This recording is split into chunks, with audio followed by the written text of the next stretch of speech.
아버지의 것입니다. 아멘. 오늘 예배를 통해 하나님께서 우리에게 주시는 말씀 누가복음 4장 1절에서 13절까지 말씀입니다. 이 살아계신 하나님의 말씀을 육선이 자매가 낭독할 때 하나님의 음성을 들으시기 바랍니다. 예수께서 성령의 충만함을 입어 요단강에서 돌아오사 광야에서 40일 동안 성령에게 이끌리시며 마귀에게 시험을 받으시더라. 이 모든 날에 아무것도 잡수시지 아니하시니 날수가 다함에 줄이신지라. 마귀가 이르되 내가 만일 하나님의 아들이거든 이 돌들에게 명하여 떡이 되게 하라. 예수께서 대답하시되 기록된 바 사람이 떡으로만 살 것이 아니라 하였느니라. 마귀가 또 예수를 이끌고 올라가서 순식간에 천하 만국을 보이며 이르되 이 모든 권위와 그 영광을 내가 내게 주리라. 이것은 내게 넘겨준 것이므로 내가 원하는 자에게 주노라. 그러므로 내가 만일 내게 절하면 다 내 것이 되리라. 예수께서 대답하여 이르시되 기록된 바 주 너의 하나님께 경배하고 다만 그를 섬기라 하였느니라. 또 이끌고 예루살렘으로 가서 성전 꼭대기에 세우고 이르되 내가 만일 하나님의 아들이거든 여기서 뛰어내리라. 기록되었으되 하나님이 너를 위하여 그 사자들을 명하사 너를 지키게 하시리라 하였고 또한 그들이 손으로 너를 받들어 내 발이 돌에 부딪히지 않게 하시리라 하였느니라. 예수께서 대답하여 이르시되 주 너의 하나님을 시험하지 말라 하였느니라. 마귀가 모든 시험을 다한 후에 얼마 동안 떠나니라. 아멘. 하나님의 말씀입니다. 하나님 또 이 말씀을 통하여 우리를 가르쳐 주소서. 이 땅, 이 광야 같은 세상을 살아가는 동안 수없이 많은 교묘한 시험과 유혹 속에 우리도 노출되어 있는데 주께서 이겨내신 그 본질이 무엇인지 깊이 깨달아 알므로 우리도 이 땅에서 그 시험을 이겨내며 유혹을 이겨내며 주를 놓치지 않으며 잘 걸어갈 수 있는 은총을 허락하옵소서. 또 함께 모으는 우리의 예물이 주님께서 기쁘게 받으시고 그러므로 이 땅에서 꼭 필요한 곳, 힘들고 아프고 어려운 곳, 그리고 주의 평화와 사랑을 위한 곳에 바르게 사용되도록 인도하옵소서. 여러 모습과 여러 상황으로 그러므로 여러 마음을 가지고 지금 이 자리에 있나이다. 여기 있는 한 명 한 명의 마음을 아시는 주님 깊이 만나시고 만져주시고 딱 그에게 주께서 주실 만한 그 사랑과 평화의 메시지를 주사 다시 새로운 힘으로 이 땅을 향하여 걸어나갈 수 있는 은총을 이 시간 허락하옵소서. 예수님의 이름으로 기도합니다. 아멘. 예수님은 세례를 받으신 후에 성령과 함께 광야에서 40일을 보내셨습니다. 전혀 다른 차원의 존재라는 것을 깨닫고 난 후에 이제 그런 자신의 정체성을 다시 잘 확인하는 시간이었고 그 정체성에 합당한 삶의 방향을 잘 규정하고 또 어떠한 방식으로 살아갈 것인가를 고민하는 그런 시간들을 가지셨지요. 그리고 이제 그 사단의 유혹에 직면하게 됩니다.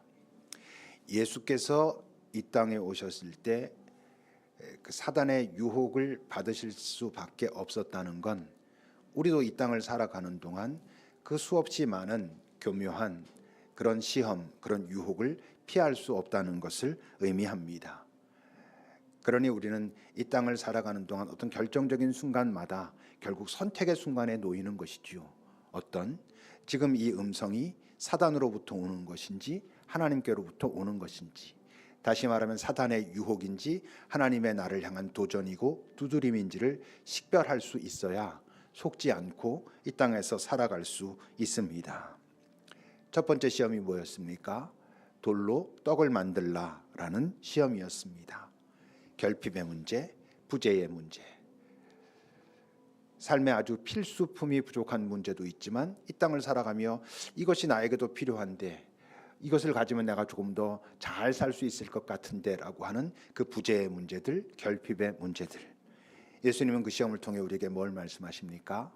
그 결핍이 아무것도 아닌 것은 아니지만 그 부재 때문에 힘들 수 있지만 그것에 너의 모든 마음을 뺏겨 네가 지금 어느 방향으로 가고 있는지 그 방향을 놓쳐버리면 그것은 정말 심각한 문제라고, 네 인생의 본질의 문제는 채움의 문제라기보다 방향을 놓치지 않는 게 중요하다라고 말씀하셨습니다.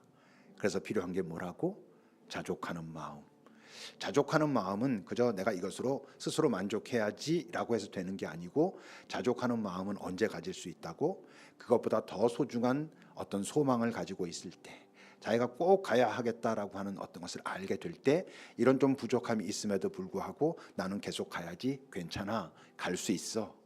이게 이제 자족하는 마음이고, 이 땅에서 그것은 꼭 필요한 것이지요. 두 번째는 무엇이었습니까? 권위와 영광에 대한 문제, 다스림의 문제, 힘의 문제였습니다. 그 힘도 그냥 힘을 가지고 있다고 되는 것이 아니라 내가 누구에게 절하고, 다시 말하면 누구의 주권을 인정하고 누구의 통치 아래 들어가서 그 힘을 내가 사용할 것인가 라고 하는 거죠. 그게 왜 중요하다고? 사단에게 절할 것이냐 하나님께 절할 것이냐에 따라서 내가 가지고 있는 힘을 사용하는 방식이 다르고 지향점이 다르기 때문에, 내가 지금 누구에게 절한, 누구의 주권을 인정하는 그런 힘을 사용하고 있는가를 살피는 것은 매우 중요하다라고 말씀하셨습니다. 이제 세 번째 시험은 무엇에 관한 것입니까? 하나님을 믿는다는 것. 하나님을 신뢰한다는 것은 결국 무엇을 말하는가? 무엇이 하나님을 신뢰하는 것인가? 또는 무엇이 하나님을 시험?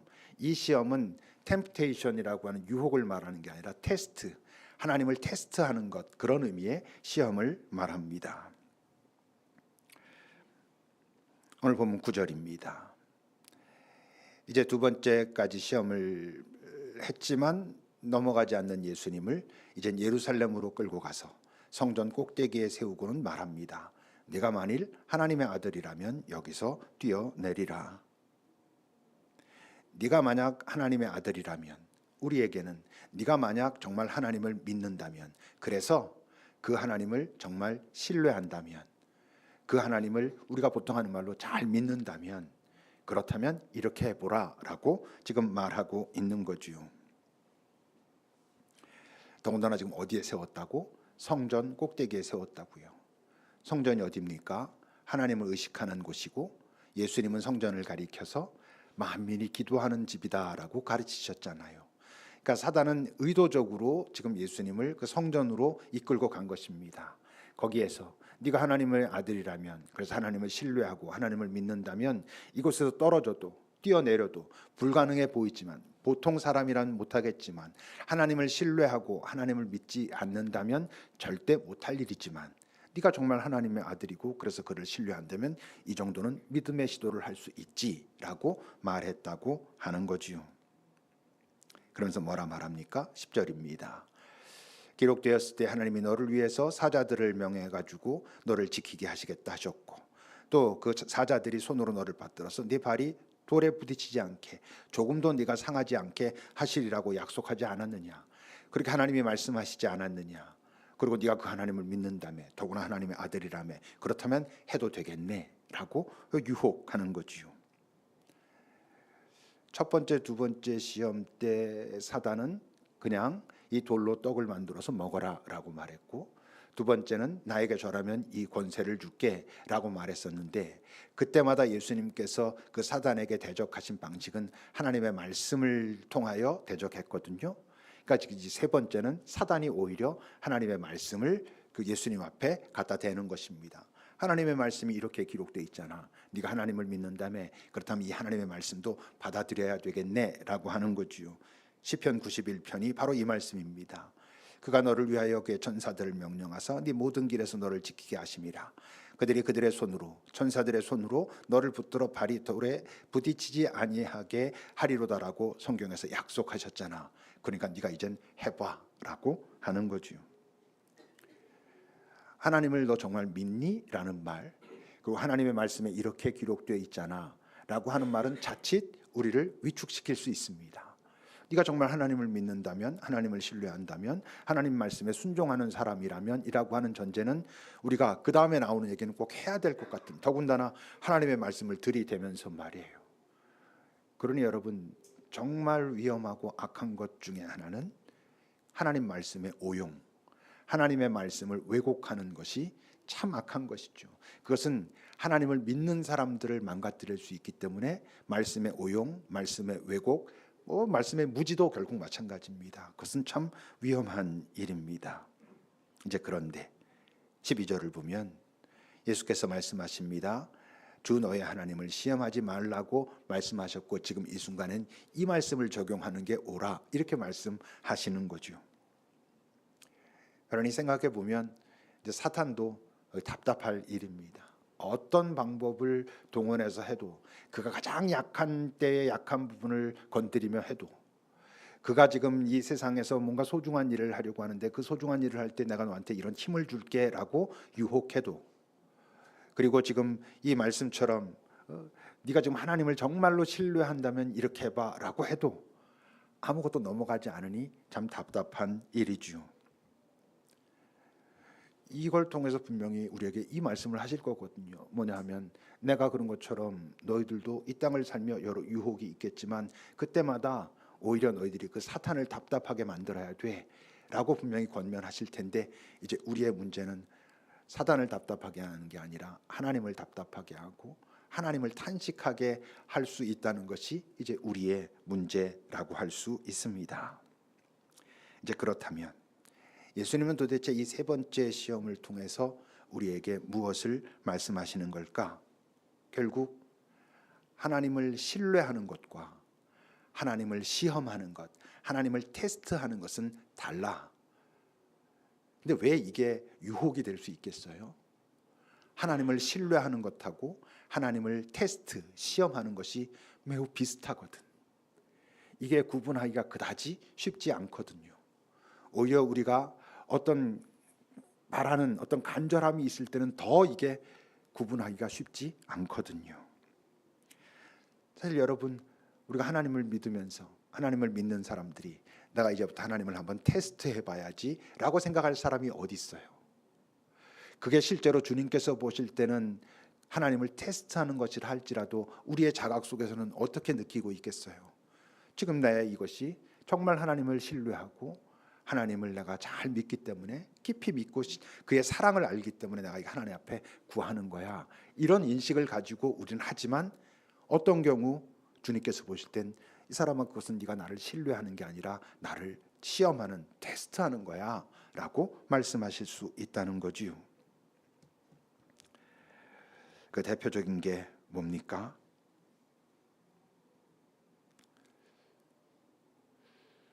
믿음으로, 하나님을 깊이 신뢰함으로 간절한 마음을 가지고 그에게 기도하면, 그리고 기도할 뿐만 아니라 네가 할 수 있는 최선의 것을 정말 다하면 하나님은 불가능한 일도 이루어 주신다. 이게 우리가 참 많이 듣는 이야기잖아요.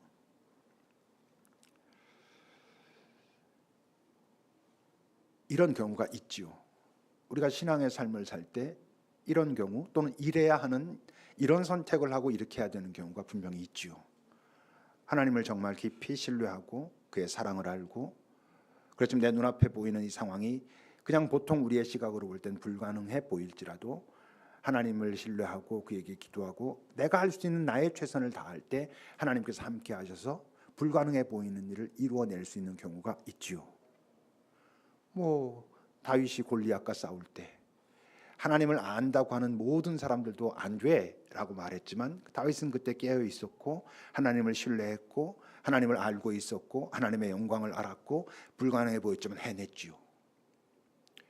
다니엘의 세 친구, 우상에게 절하지 않으면 너희들은 이 불타는 이 풀무불 아래 던져버릴 거야 라고 말했을 때, 그들은 그럼에도 불구하고 나는 하나님께 절할 거야, 다른 것에 절할 수 없어.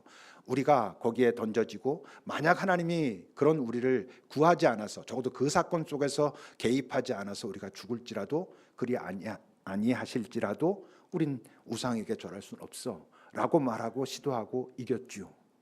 그런 경우들이 있고 그래야 하는 경우들이 있습니다만, 그런 사건을 여러분이 일반화시키면 안 되는 것이지요.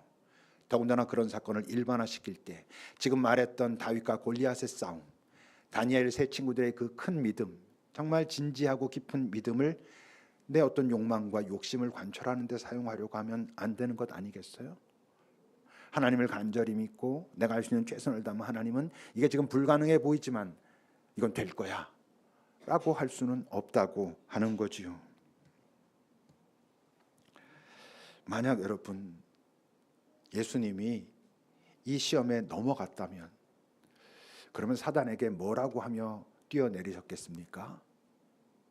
네가 지금 나를 무시하는군. 하나님의 능력을 우습게 여기는군. 하나님을 신뢰하고 하나님을 믿는 자에게는 능치 못할 것이 없다 라고 하면서 아마 뛰어내리셨을 겁니다. 시험에 빠지는 것이죠. 근데 그 행동은 그러면서 하나님께는 뭐라고 말했을 것 같아요? 하나님, 나를 통하여 영광 받으소서. 나의 이 믿음의 시도를 통하여 하나님께서 높아지시기를 원합니다라고 외치며 뛰어내렸을 것입니다. 근데 지금 예수님은 그렇게 하는 것은 하나님을 시험하는 것과 같아 라고 말씀하고 계신 거거든요. 그래서 만약 뛰어내렸다면 정말 뛰어내렸다면 그러면 예수님은 어떻게 됐을 것 같습니까? 우선 첫째로 생각할 수 있는 건 심각한 부상을 입으셨겠죠. 다리가 부러졌거나 갈비뼈가 골절이 됐거나 그러지 않았겠어요? 그 성전 꼭대기에서 떨어지셨으니까 죽지는 않으셨을 것 같아요. 지금 죽으면 안 되니까 하나님이 이렇게 좀 받으셨을 것 같아요. 그러면서 오케이, 너 참 믿음의 시도를 잘했다 이러시진 않았을 거 아니에요. 네가 아직 초보여서 잘 모르는데 이제 처음 시작해서 잘 모르는데 이건 속은 거야. 어떤 훈계를 하거나 살짝 꾸짖으시거나 이러셨겠죠. 근데 더 심각한 문제는 사단이 받아주는 거예요. 그 뛰어내린 예수를 사단이 받아주면서 어떻게 속이냐면 하나님께서 받아주신 것이냐. 그래서 예수 생각에는 와, 이게 되네. 그것을 이제 받아들이기 시작하면 그의 사역 방식은 그런 방식이 됐을 거고, 그럼 사단의 그 계획대로 되는 것이지요.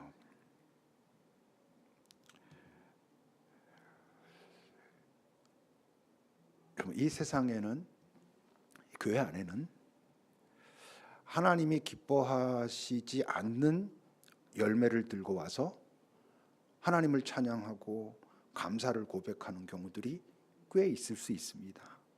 꽤 있지요, 사실. 그 열매를 보면 하나님은 그 열매는 내가 기뻐하는 열매가 아니야. 그런 방식으로 가면 안 돼. 너의 그런 의도로 그것을 가지려고 애쓰면 안 돼. 라고 하는 것을 그는 열심히 기도했거든. 열심히 노력했거든. 하나님을 신뢰하면서. 그래서 어떤 열매를 얻었거든요. 그래서 와가지고 하나님을 찬양하고 경배하지만 하나님은 아닌데? 라고 할 수 있다는 걸 아셔야 됩니다. 우리가 하나님을 신뢰한다고 하는 그 신뢰의 고백이, 그리고 간절히 하는 그 기도가 사실은 이 세상 탐욕의 그냥 교회 버전일 수 있어요. 하나님을 포장지로 싸놓은 그 포장지를 열어보면 실제로는 이 세상의 탐욕으로 가득 차 있는 그것을 우린 기도라고, 하나님을 신뢰하는 것이라고 할 수 있고, 더군다나 그렇게 했는데 열매가 맺어져 가지고 이건 하나님께 영광이고 하나님을 찬송한다고 말하지만 하나님은 아니, 너는 나를 시험하려고 했고 나는 그 일에 동의하지 않았어. 이런 경우들이 얼마든지 있다는 것을 여러분 이해하셔야 됩니다. 이제 그럼에도 불구하고 가끔씩 저 자신 이제 그런 고민에 빠집니다. 유혹이죠. 이 세상 살기 힘든데, 만만치 않은데 그냥 그렇게 믿고, 그래서 그렇게 구하고 그렇게 시도하고 그냥 그렇게 사는 게 오히려 더 사람들이 희망적이지 않을까? 그게 더 위로가 되지 않을까? 그게 이 땅 살아가는데 더 힘이 되는 게 아닐까? 이런 고민하거든요. 사실 많은 사람들이 이 땅에서 여러분 종교를 갖는 이유가 뭡니까? 예수 믿는다 하지만 예수 믿는 이유들이 처음에 말할 것도 없고 시간이 가도 그 이유가 정말 저 영원에 대한 소망이 너무나 분명한 핵심이어서 예수를 믿고 그 신앙을 가지고 있는 사람들이 정말 많겠어요? 그냥 꽤 많이 그냥 이 세상에 이거 살기 힘드니까 좀 편안했으면 좋겠다. 어려운 일 닥치지 않았으면 좋겠다. 내 삶이 좀 다른 사람들과 비교해서 너무 쭈글쭈글하지는 않았으면 좋겠다. 기왕이면 좀 더 이렇게 잘 됐으면 좋겠다. 라는 생각 가지고 많은 사람들이 사실 신앙생활 하잖아요. 종교를 그래서 갖는 경우가 대부분이고, 종교를 가진 이후에도 뭐 더 깊숙이 들어가기 전에는 그냥 그렇게 쭉 가는 경우가 대부분 아니에요. 그냥 그렇다면 정말 깊이 하나님을 신뢰하며 기도하십시오. 기도만 해서 되는 건 아니니 당신이 할 수 있는 최선의 것을 다 하십시오. 그러면 그 사랑의 하나님께서 왜 들어주시지 않겠습니까? 들어주실 것입니다. 기도하고 행하십시오. 다른 말로 하면 두려워하지 말고 뛰어내리십시오. 믿음을 가지고. 거기다 하나 덧붙이는 거죠. 그랬는데도 안 된다면 당신한테 어떤 다른 문제가 있거나 믿음이 부족하거나 뭔가 해결해야 될 문제가 있거나 하나님 앞에서 그러지도 않다면 하나님에게는 당신을 향한 더 귀한 더 큰 뜻이 있기 때문에 이건 안 들어주신 겁니다. 이 말을 들으면서 목사님 맨날 하시는 말씀 아닌가요? 이러면 전 좌절합니다. 제가 그렇게 말하고 있지 않거든요. 근데 그렇게 하는 게 뭐 내가 정말 뭐 어떤 거 바라는 거 있으면 뭐 우리가 얼마나 허황된 걸 바라겠어요.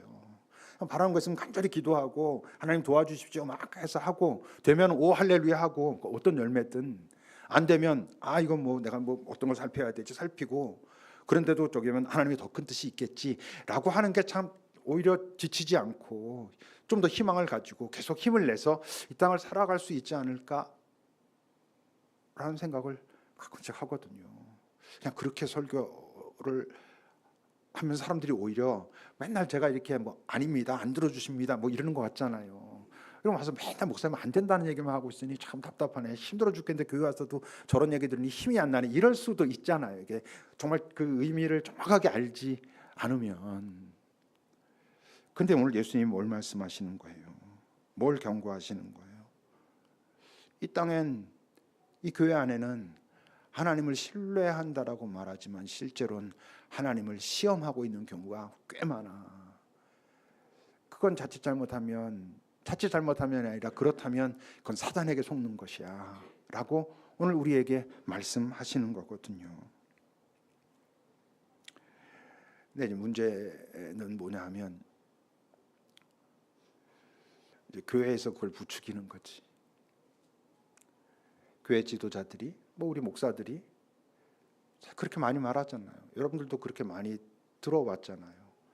어쩌면 그랬기 때문에 급입교회 왔을 때 처음 얘기 듣고 좀 무슨 소리지 했던 경우들도 아마 있지 않았어요. 아니 그럼 하나님 앞에 기도하고 우리가 뭐 필요하고 어렵고 정말 그 간절 엄청난 탐욕이 아닌 것들 하나님 앞에 구하면 하나님이 들어주시지. 들어주셔야 맞지. 그런데 그거 아니라 그러니. 근데 여러분 하나님께 기도하면 간절히 기도하면 들어주십니다.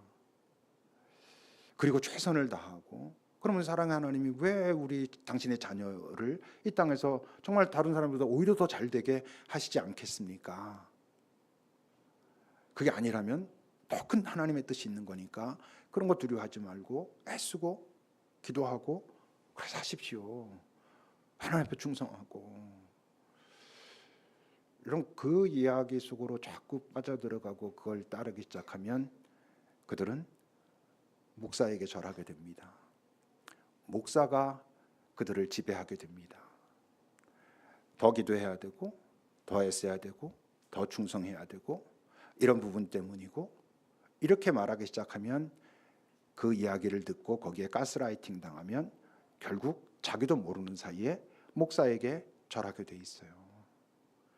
목사가 권세를 가지고 그 사람들을 그냥 마음대로 이끌어갑니다. 목사의 말이 바로 하나님의 말씀이고 하나님의 말씀이기에 그 말에는 뭐 반박을 하거나 저항을 하거나 다른 이야기를 하면 안 되는 분위기로 가고 그렇게 하면 당신의 기도는 응답받지 못할 것이고 이렇게 되기 시작하면 여러분 사단이 나에게 절하면 권세를 주겠다 그랬잖아요. 근데 여러분 우리 목사들이 나에게 잘하면 내가 하나님 앞에 잘 이렇게 해가지고 당신도 잘 되게 하겠소. 이런 분위기 속에 우리가 익숙하고 당연해질 수 있다는 걸 알아야 된다고. 근데 이제 그런 것에 정말 심각한 문제는 그렇게 가스라이팅 되면 정말 하나님이 필요한 순간 하나님과 멀어지게 만든다는 거예요. 어떤 사람은 이것이 전부여서, 나에게 지금 전부여서 이거를 안 들어주고 더 큰 뜻 이런 거 필요 없는 사람들이 있을 수 있잖아요. 세상엔 그런 사람들이 있어요. 뭐 대표적으로 이 시대에 제가 뭐 너무 자주 말해요. 세월호 엄마들한테 그가 막 그렇게 기도하면 들어주신다고 지금까지 들어왔는데, 사랑의 하나님이고 지금 나 그런 경험도 좀 해왔는데, 이 문제 정말 이젠 그동안은 다 안 들어주셨어도 이거는 들어주셔야 되는 이 문제 앞에 서서 하나님 앞에 내 모든 것을 걸고 기도하는데 응답하지 않거든. 그들한테 더 큰 하나님의 뜻이 있을 겁니다. 이게 되겠어요? 그러니까 그런 이야기들을 이렇게 그냥 이렇게 살고 이거 하다가 안 되면 또 저거 해보고 뭐 난 더 좋아질 거야, 결국 좋아질 거야 라고 하는 생각을 가지고 사는 사람들한테 그렇게 통할 수 있어요. 그게 위로도 되고 힘도 된다니까. 근데 정말 하나님이 필요한, 하나님의 위로가 필요한 사람들은 그 순간 하나님을 떠나게 만들어 버리잖아요. 그럼 그것처럼 악한 일이 어디 있어요? 그것처럼 사단의 속성에 닿은 일이 어디에 있겠어요, 여러분? 성전 꼭대기에 섰을 때 뛰어내려 볼까? 라고 지금 막 고민하는 그 이유가 대단하지 않아도 내 욕심, 욕망 이런 것일 때 뭐 속는 뭐 이런 경우들이 있다고요. 근데 어떤 사람은 그 성전 위에 지금 자기가 올라온 이유가 뛰어내리는 것 외에는 더 이상은 다른 방법 내가 할 수 있는 게 없어 보여가지고 거기 올라와 있는 사람들도 이 세상에 있어요. 우리가 그런 경험이 없기를 바라지만 살다 보면 그런 상황 앞에 서는 사람들이 있거든요. 그들한테 뛰어내리면 하나님이 받아주실 거야, 염려하지 마, 믿음으로 뛰어내려, 이렇게 말하면 안 되는 거잖아요. 근데 당사자도 그럴 수 있어요. 뛰어내릴까? 근데 우리가 기억해야 돼요. 이 땅에서 정말 내가 더 이상 다른 어떤 방법도 없어서 성전 위에 올라가서, 다른 말로 하면 하나님 붙들고 뛰어내려는 것이 이것밖에 답이 없는 것 같아요. 그 아래를 보고 있을 때 아래만 보면 안 되는 거예요. 하늘도 볼 수 있어야 되는 거죠. 어렵죠. 뛰어내려면 받아주실 거에 가스라이팅 된 사람들은 사실 생각할 수도 없고 그게 전부니까, 그렇게 하면 된다고 배워왔으니까. 시편 91편입니다. 하나님이 말씀하십니다. 그가 나를 사랑한즉 내가 그를 건질 것이다. 그가 내 이름을 안즉 내가 그를 높일 것이다. 그가 내게 간구하리니 내가 그에게 응답할 것이다. 그들이 환난 당할 때 내가 그와 함께하여 그를 건지고 용화롭게 할 것이다. 내가 그를 장수하게 함으로 그를 만족하게 하며 나의 구원을 그에게 보이리라. 라고 하나님 말씀하셨어요. 아, 목사님 맞지 않습니까? 기도하면 들어주고 뭐 부르면 간구하면 다 해주신다 하지 않았습니까? 라고 할 수 있지만, 여러분, 예수님이 오시고 우리에게 보여주신 건 이 땅에서 영원까지 세상을 확장시키셨다 그랬잖아요. 저 16절에 나와 있는 하나님께서 나를 만족하게 하시기 위하여 나를 구원하시는 그 구원이, 그래서 그를 장수하게 한다 하셨는데 그 장수하게 하는 게 이 땅에서 5년, 10년, 20년, 30년 더 살게 하는 게 하나님의 구원의 핵심이에요. 예수를 모를 땐 그럴 수 있어요. 영원을 모를 땐 그럴 수도 있지요. 근데 여러분, 이제 우리에게 하나님의 구원은 이 땅에서 몇 년 더 사는 게 아닌 거잖아요. 그것이 슬프고 아프고 어떤 경우엔 미칠 것 같은 순간들이 있지만, 그래서 뛰어내리고 받아주셨으면 좋겠다라고 생각하고 싶을 때가 있지만, 그것만이 답이 아니라는 걸 이제 안 사람들이 예수를 믿는다고 하는 사람들이고 하나님을 신뢰한다는 말의 의미잖아요. 시편 62편은요. 나의 영혼아 잠잠히 하나님을 바라라. 나의 소망이 그로부터 오는도다. 오직 그만이 나의 반석이고 구원이고 요새시니 내가 흔들리지 아니하리로다. 어떤 때에도 내 상황이 정말 힘들고 아프고 죽을 것 같아서 이제는 뛰어내리는 것밖에는 방법이 없는 것 같다라고 느낄 때에도 나는 흔들리지 않고 여기서 버티겠다는 뜻인 거예요. 나의 구원과 영광이 하나님께 있으니까, 내 힘의 반석과 피난처도 하나님께 있으니까 그를 의지하고 그의 마음을 하나님 앞에 토해야 될 이유는 그가 우리의 피난처니까. 그가 우리의 피난처라는 건 여기서 죽으면 천국 가 이런 뜻이 아니에요. 이 땅에서 내가 해결할 수 없는, 그리고 이건 꼭 이렇게 되었으면 좋겠지만 되지 않는 그런 상황 속에서도 우리는 그 안에 피할 수 있다는 것을 의미해요. 그래서 잠잠히 하나님을 바라보는, 뛰어내리는 것이 답이 아니라 어쩌면 하나님을 바라보고 버텨야 되는, 그때 나는 생각하지도 못했던, 그리고 그런 방법은 없을 거라고 생각했던 그 하나님의 위로와 평강이 나를 붙들므로 내가 영혼과 닿은 존재가 되는, 그래서 힘들고 아프고 슬프지만 또 일어나서 살게 하는 그런 것을 경험해야 그게 하나님을 신뢰하는 거라고. 이 땅에서 네가 보기에 원하는 대로 되는 것이 그냥 꼭 나쁜 것이어서가 아니라 그것이 하나님을 신뢰하는 것이 아닐 수도 있다고 주님이 말씀하시는 거예요. 여러분, 우리들 대부분에게 그러나 하나님을 신뢰하는 삶이란 뭘까? 대단한 걸 하는 게 아닌 거예요. 막 뛰어내리고 이러는 거 아니고 그냥 일상을 사는 거죠. 여러분들의 지금 삶의 현장을 사는 거예요. 하루하루 지켜야 될 게 있어요. 뭐 속도를 지키면서, 속도를 지킨다는 건 방향을 놓치지 않는다는 거고 조급해지지 않는다는 거예요. 내 옆에 있는 사람이 저렇게 달려가니까 나도 빨리 달려가야지 내가 승리할 것 같은 그런 오류에 빠지지 않는 것, 내게 합당한 속도를 잘 지키는 것, 내게 합당한 속도를 지키기 위해서 내가 주님과 함께 동행해야 된다는 것, 그때 주님이 걸어가는 그 속도에 맞춰서 나도 걸어가는 것, 여러분 이게 하나님을 신뢰하며 사는 삶이에요. 시험하는 삶이 아니라 내가 이것을 꿈꾸고 이걸 통해 하는 거 영광 돌리겠습니다 해야 될 때 있지만 생각보다 훨씬 적고, 그냥 일상을, 여러분들이 지금 살고 있는 삶의 그 현장을 하루하루 주의 속도에 맞춰서 그냥 걸어가는 것, 여러분 그것이 가장 귀한 삶이라는 것을, 그게 정말 하나님을 신뢰하며 살아가는 것이라는 것을 아는 자들만 사단의 유혹에, 그래서 하나님을 시험하는 삶을 살지 않고 걸어갈 수 있어요. 잠시 주 앞에 우리 머물러 봅시다. 나의 삶의 큰 틀은 하나님을 정말 신뢰하고 걸어가는 삶인지, 나에게 어떤 문제가 생길 때마다 나는 뛰어내리겠노라 받아달라 라고는 식으로, 다시 말해 하나님을 시험하는 삶인지, 여러분 잘 여러분들의 큰 그 틀을 한번 주 앞에서 살펴보십시오.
하나님, 이 땅이 정말 만만치 않아서 우리도 모르는 사이에 내 욕망과 내 탐심을 기도와 하나님 신뢰라고 하는 포장지에 싸서 하나님께 외치고 있는 경우가 많이 있음을 우리가 압니다. 이젠 그런 것들을 잘 깨닫게 하옵소서. 진정 하나님을 신뢰하며 이 땅을 살아간다는 것이 무엇인지, 그리고 우리가 하나님을 신뢰한다고 말했던 많은 것들이 하나님을 시험하는 것이었을 수 있다는 것에 대해서 깊이 다시 생각하며, 쉽지 않지만 내가 하나님을 신뢰함으로 뛰어내려야 될 것 같은, 뛰어내리면 꼭 받아주십시오라고 말해야 될 것 같은 그 순간, 그 자리에서 버티어 하나를 바라보고 내 진정한 피난처요 구원이요 요새가 어디에 있는지를 잘 깨달아 확인하고 실제로 경험하는, 그래서 이 땅은 이해할 수 없지만 이 땅은 이해할 수 없기에 그들은 가질 수 없는 평화를 이 쉽지 않은 삶의 현장에서도 우리가 경험하며 살아가는 우리들이 될 수 있도록 주님 인도하옵소서. 주께서 걸으셨던 그 광야, 그 모든 길 동안 유혹이 계속 있었던 것처럼 우리도 이 땅 사는 동안 끊임없이 유혹에 우리가 맞닥뜨리게 될 텐데, 그때마다 잘 깨어 하나님을 시험하지 않고 신뢰하는 선택을, 그 방향을 갈 수 있도록 이끌어 주십시오. 예수님의 이름으로 기도합니다. 아멘. 찬송하시겠습니다.